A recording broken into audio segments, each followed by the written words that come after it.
श्री गणेशाय नमः। अथ 18वां अध्यायः।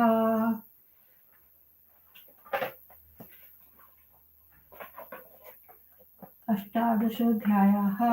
ब्रह्मोवाच श्रुत्वा तथा स वृत्तान्तं प्रक्तवान् स्वविनिर्धन् च कञ्चिदिशं समालोक्य निरयो दीक्षिताञ्ज कियच्चिरं ततो गत्वा यज्ञदत्तात्मज स हि दुष्टो गुणनिधिस्तथो गतोत्साहो विसर्जितः चिन्तां वापमहति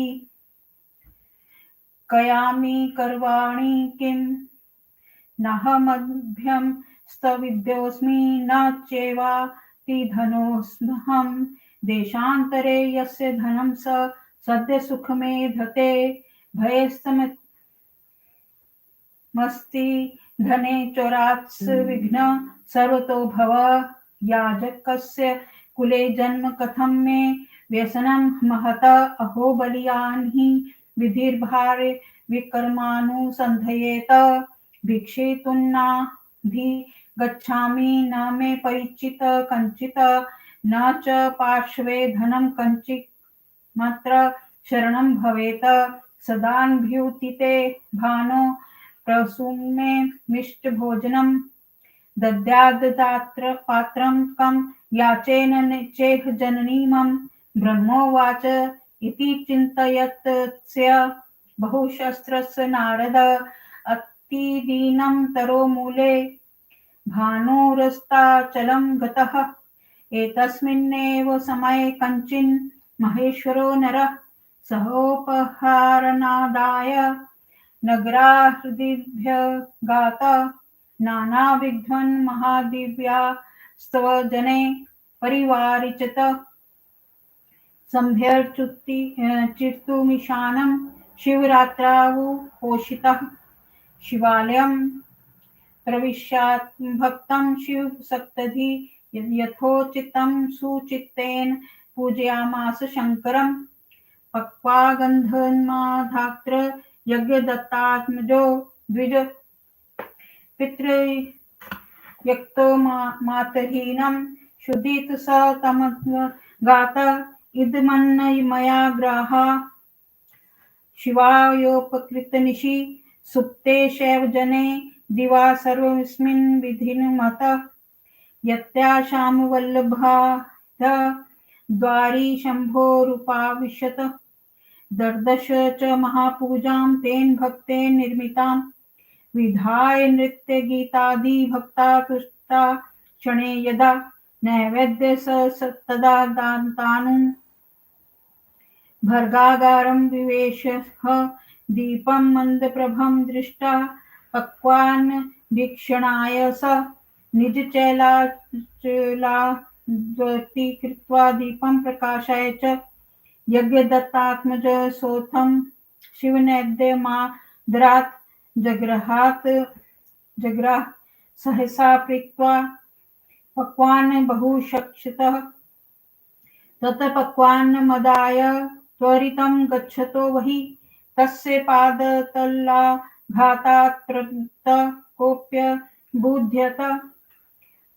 कोप्यं तवरापन्नो गृहतामसो इति शुक्रोश स जनो गिरा भयमोच्या याव दयात् समागत्य तावत्स पुररक्षके पलायमानो निहरत क्षणादत्मागत अभक्ष्यच्च नैवेद्यं यज्ञदत्तात्मजो मुने शिवानुग्रहतो नूनं भावी पुण्यबलाच्च स मृतो वृद्धसमागत्य पाशमुद्रपाणिभिः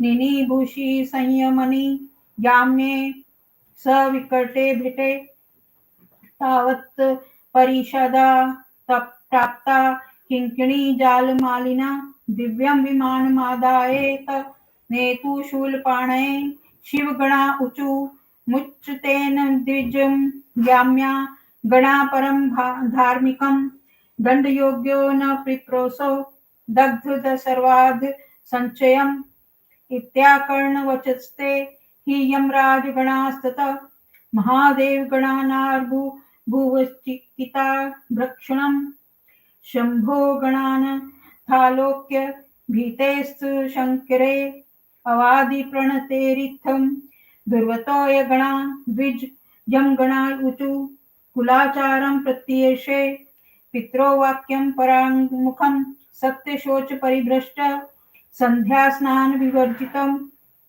आस्तदा दूरेस्य कर्माणि शिव निर्माल्य कृतं प्रत्यक्षतो भिक्षुध्वमस्पक्षयं भवार्दिशां शिव निर्मालय भोक्ता शिव मालिका शिव निर्माल्य दातारं सर्पस्तेषाहु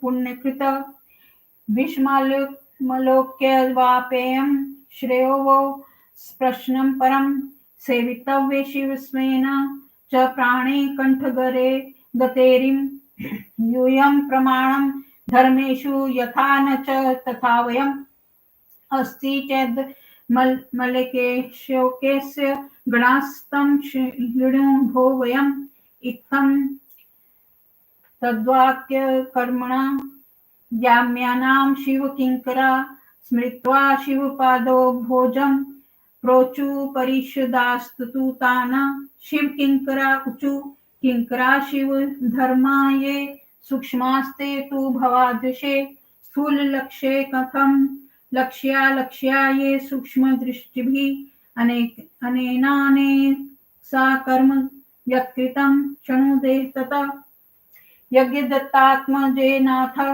सावधानतया गणा पतन्ति लिंग शरसि दीपक्ष्या निवारिता स्वेच्छालनो तोनेन दत्त्वा दीपदशा निशि अपरोऽपि परो धर्मो यतस्तत्रास्य किङ्करा शृण्वत शिवनामानि प्रसंगा दति गृहताम् भक्तेन विविधान पूजा क्रियमाणा निरीक्षिता उपोत्क्षितेन भूतायामनेन स्थिरचेतसा शिवलोकमयं हमयं गन्तास्माभिः सहैव तु कञ्चित् कालं महाभोगान् रीक्षति शिवानुग कलिङ्गराजो भविता ततो धीर्मुत्कल्मषः एषु द्विजवरो नूनं शिवप्रियतरो यत अन्य किंचिन्न वक्तव्य यूयं यात यथागतं यं दूता स्वलोकं तु सुप्रसन्नेन चेतसा ब्रह्मोवाच इत्याकर्णे वचस्तेषा यं दूता मुनीश्वर यथागतं ययुः सर्वे यं लोकं पराङ्मुखा सर्वनिवेदयामासु शमनाय गणामुने एतवृत्तमादीत प्रोक्तं शम्भुदेत धर्मतः यमराज उवाच सर्वे शृणुत मद्वाक्यं सावधानतया गणा तदेव प्रीत्या कृतं मच्छरासनपुरं सरं ये त्रिपुण्डधरा लोके विमुक्त्या सीतगणा ते सर्वे परिहत्वा नाने त्वया कदाचन उद्धधुलनकराये हि विभूत्या शीतया गणा ते सर्वे परिहत्या नानेत्वा कदाचन शिवसेवेशतया लोके येन केनापि हेतुना ते सर्वे परिहत्या नानेत्वा कदाचन ये रुद्राक्षधरा लोके जटाधारेण एव ते सर्वे परिहत्वा नानेत्वा कदाचन उपजीवन हेतो तेष्ट शिववेशधरा हि वे ते सर्वे परिहत्वा नानेत्वा कदाचन दम्भेनापि छलेनापि शिववेशधरा हि ये ते सर्वे परिहत्वा नानेत्वा कदाचन एवमज्ञापयामास स यमो निजकिङ्करान् यत्त्वा तथेति ते सर्वे तूष्णीं मासच्छुचिन्निस्मिता ब्रह्मोवाच पार्षदैर्यमदूतेभ्यो मोचितस्त्विति स द्विज शिवलोकं जगामाशु तैर्गणे शुचिमानसः तत्र मुक्त्वा खिलांत भोगा स्वयं च शिवा शिवे अरिन्दमस्य ननन्य कलिंगाभि परेरभूत दम इत्याभिधानो भूचिव सेनापरायण बालोऽपि शिशुभिः साकं शिवभक्ति चकार स कर्माद्राज्यमवापाथ शिवपितृ परते युवा प्रीत्या प्रवर्तयामास शिवधर्माश्च सर्वशः नान्यं धर्म स जानाति दुर्भो भूपति धर्मः शिवालयेषु सर्वेषु दीपदानं वृते द्विज ग्रामाधीशां समाहूय सर्वान् विषये स्थितान् इत्थमायज्ञापयामास दीपादया शिवालये अन्यथा सत्यमवेदं स मे दण्ड्यो भविष्यति दीपदानाच्छि स्वतुष्टो भवतीति श्रुतिरीतमा यस्याभितो ग्रामं याश्वतश्च शिवालया तत्र तत्र सदा दीपो द्योतनीयो विचारितम् ममाज्ञाभङ्गदोषेषण शिवक्षेयाभ्यं संशयम् इति द्वयतो दीपादीप्ता प्रीति प्रति शिवालयम् अनेन स धर्मेण याव जीवनम् तमोद्रिप धर्मर्दी महति पुण्यं काल धर्म वशं गता स दीपवासना योगाहुदि प्राप्त्य दीप्त्यं वे अलकया पितरी पतिर भृत प्रत्नेन दीपशिखाश्रय एवं फलति कालेन शिवेल्पमति कृत्य यत्कृतम् इति ज्ञातव्या शिवे कार्य भजनं स्वसुखार्धि कस दीक्षितदायाद सर्वधर्मारति सदा शिवालये देवयोगा ज्ञात श्चोरयिषु यितु यवसु सर्वार्थदीप दशोद्योता लिंगमौली तमोहर कलिंग विषये राज्यं प्राप्तो धर्मरति सदा शिवालये देवयोगाद्यात श्चोरयतिं वसु क्लेश्यादिव दिक्पाल दवि मनीश्वर विलोके मनुष्य धार्मिणानेन सांप्रत्ययेह भुज्यते इति प्रोक्तं गुणनैर्धैर्य दत्ता जस्य हि चरितं शिव संतोषं लिंगवत्ता सर्वकामदत्मं सर्वदेवं शिवेनासो सखित्व च यथैवान तदप्येकमना भृत्वा शृणुतात ब्रवीमि ते। बोल शिव शंकर भगवान की जय।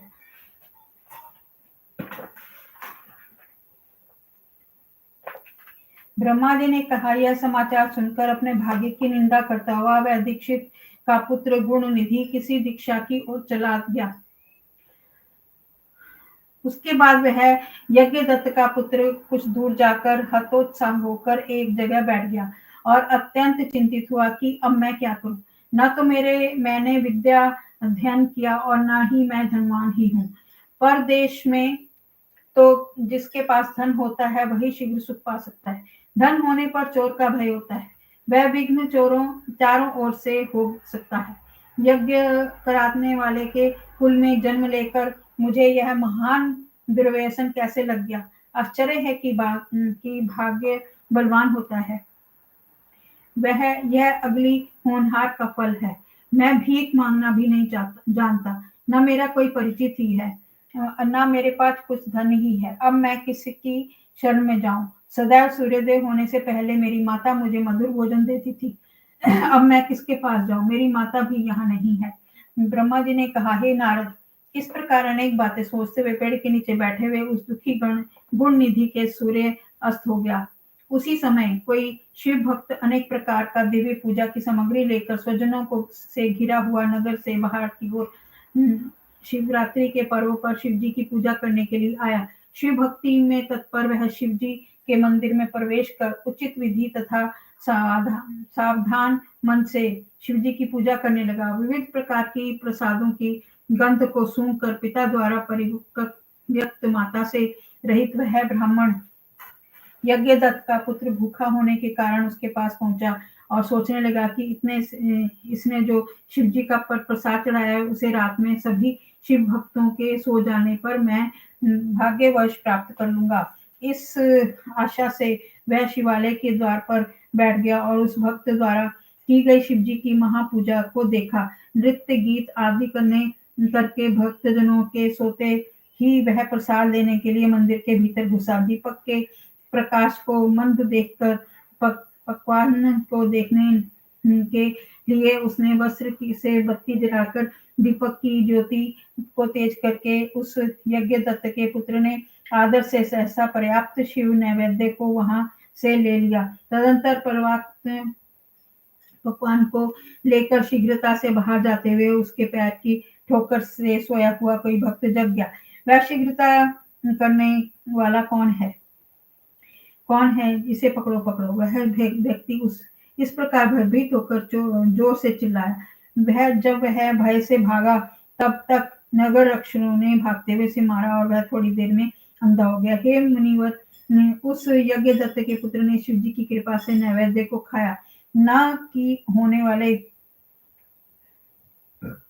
पुण्य के बल से। तदंतर वह मर गया। जैसे ही यमराज के पास ले जाने के लिए पाश और मदगर हाथ में लिए हुए यमदूत उसे बांध कर ले आए, इतने में ही मैं किसी समूह से शोभित दिव्य विमान को लेकर हाथों में शूल लिए हुए शिवजी के पार्षद वहां पहुंच गए। शिवजी के गणों ने कहा, हे यमदूतों, इस धर्मात्मा ब्राह्मण को छोड़ो। वह ब्राह्मण दंड देने के योग्य नहीं है, क्योंकि इसके सब पाप भस्म हो गए हैं। यमराज के दूत यह सुनकर आश्चर्यचकित होकर महादेव के गणों से कहने लगे। शिवजी के गणों से डरकर यमदूतों ने विनम्र होकर कहा, हे शिव गणों, यह ब्राह्मण दुराचारी है। यमदूतों ने कहा, इसने कुलाचार को छोड़ दिया, माता पिता की आज्ञा का उल्लंघन किया, शौच स्नान संध्या भी नहीं करता। इसके और कर्मों को दूर रहने दीजिए। इसने तो शिव निर्माल्य का भी उल्लंघन किया। इसे आप स्वयं देखें। ऐसे पापी तो आप लोगों के लिए अस्पृश्य होते हैं। शिव निर्मालय को खाने वाले, उसका उल्लंघन करने वाले तथा उसे देने वाले पुरुषों का स्पर्श पाप कारक होता है। भले ही शिव विष को देखकर पी ले, उसका स्पर्श कर ले, किंतु शिव जी के धन का स्वयं सेवन नहीं करना चाहिए। धर्म के निर्णय में जैसे आप प्रमाण हैं, वैसे हम नहीं हैं। यदि इसमें कुछ भी धर्म का अंश हो तो शिव गणों से हम भी सुनना चाहते हैं। शिवजी के गण इस प्रकार यमदूतों की बातों को सुनकर शिवजी के चरण कमलों का स्मरण कर उसने कहने लगे। शिवजी के गणों ने कहा, हे यमदूतों, जो सूक्ष्म शिव धर्म है, जिसे सूक्ष्म दृष्टि वाले ही जान सकते हैं, उसे स्थूल लक्ष्य वाले तुम कैसे जान सकते हो। हे यमदूतों, इस पाप रहित यज्ञदत्त के पुत्र ने जो कर्म किया है उसे तुम लोग सावधानी से सुनो। इसने शिवलिंग के ऊपर गिरती हुई दीपक की छाया को हटाया तथा उसने अपने दुपट्टा से वस्त्र फाड़कर दीपक से बाती बनाई। हे किंकरो, उसने और भी धर्म किया। दूसरों द्वारा कहे जाते हुए शिव नामों को भी इसने सुना। भक्त द्वारा विधिवत की जाती हुई शिव पूजा को इसने देखा तथा यह उपवास करके स्थिर चित्त होकर बैठा रहा। यह आज हमारे साथ शिवलोक को जाएगा। यह शिव का अनुचर होकर कुछ समय तक महाभोगों का सेवन करेगा। फिर यह पाप रहित होकर क्लिंग देश का राजा होगा, क्योंकि यह ब्राह्मण श्रेष्ठ शिव जी का प्यारा है। और कुछ मत कहो, तुम जहां से आए हो वहां को चले जाओ। इसके बाद यमदूत प्रसन्न होकर अपने लोक को चले गए। ब्रह्मा जी ने कहा, मुनीश्वर, इस प्रकार शिव गणों की बातों को सुनकर यमदूत मुख लौटाकर यमलोक को चले गए। हे मुनीश्वर, वहां जाकर उन्होंने सब कुछ यमराज से कह दिया और शिव गणों ने जो कुछ उनसे कहा यह समाचार भी ठीक ठीक सुना दिया। धर्मराज ने कहा, हे दूतों, सावधान होकर मेरी बातें सुनो और प्रसन्न होकर मेरी आज्ञा का पालन करो। हे गणों, संसार में जितने लोग सफेद विभूति से त्रिपुंड धारण करते हैं, उन सभी को छोड़ देना, उन्हें कभी यहाँ मत लाना। हे गणों, जो अपने शरीर से में सफेद भस्म लगाए रहते हैं, उनको भी छोड़ देना, अर्थात उन्हें यहाँ कभी मत लाना।